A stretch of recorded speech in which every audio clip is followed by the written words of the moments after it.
keluarga korban. Udah berapa lama dia di sini? Nggak tahu.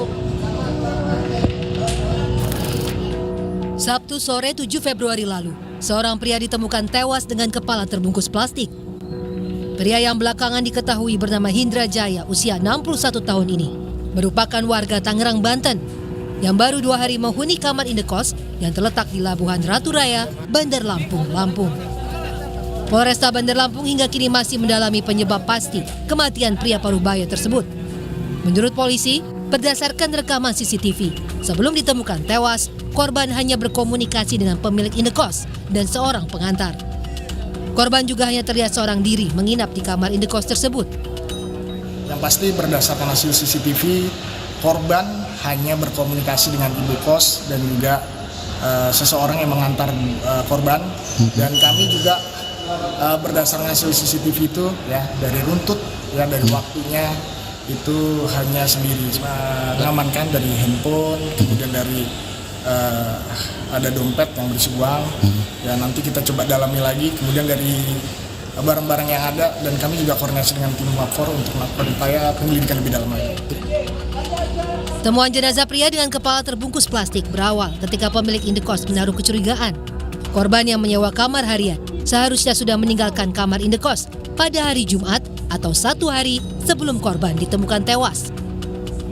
Saat dilakukan pengecekan, pintu kamar tidak dapat dibuka karena terkunci dari dalam.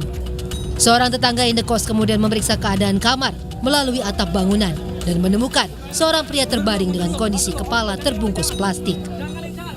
Oleh penjaga kos Bidai Laundry untuk mengecek kamar nomor 1 ini karena diduga dia tidak keluar kamar.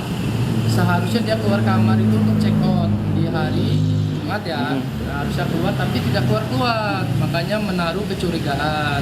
Oleh sebab itu dimintai tolong untuk naik ke atas tangga, pakai tangga untuk diintip lah ya bahasanya ke atas ventilasi itu. Saya melihat ada sepatu di sana.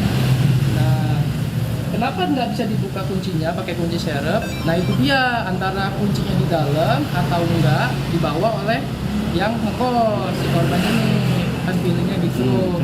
Nah, baru setelah dilihat akhirnya inisiatif untuk melihat menggunakan handphone.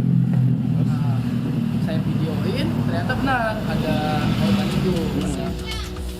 Kriminolog Hanifah Hasna menyebut pintu kamar yang terkunci dari dalam tidak dapat langsung menyimpulkan jika korban meninggal akibat bunuh diri.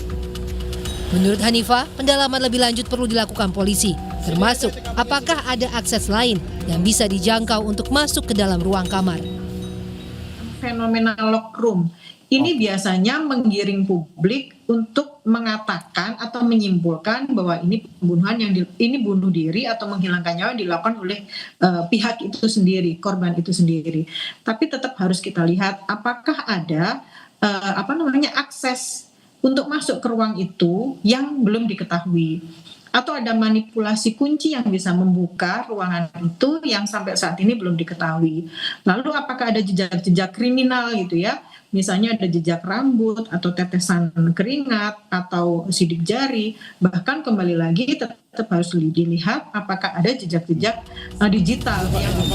Pelan-pelan Bang Maliki. Selain memeriksa barang bukti milik korban seperti ponsel dan dompet, polisi juga memeriksa sejumlah barang bukti lain yang ditemukan di lokasi. Termasuk memeriksa sejumlah saksi warga dan keluarga korban yang berada di Tangerang, Banten. Tim Liputan, Kompas TV. Saudara, lubang raksasa di Desa Pondok Balik, Aceh Tengah terus meluas hingga mencapai 3 hektar. Ancaman relokasi dan hilangnya mata pencaharian kini membayangi warga di sana.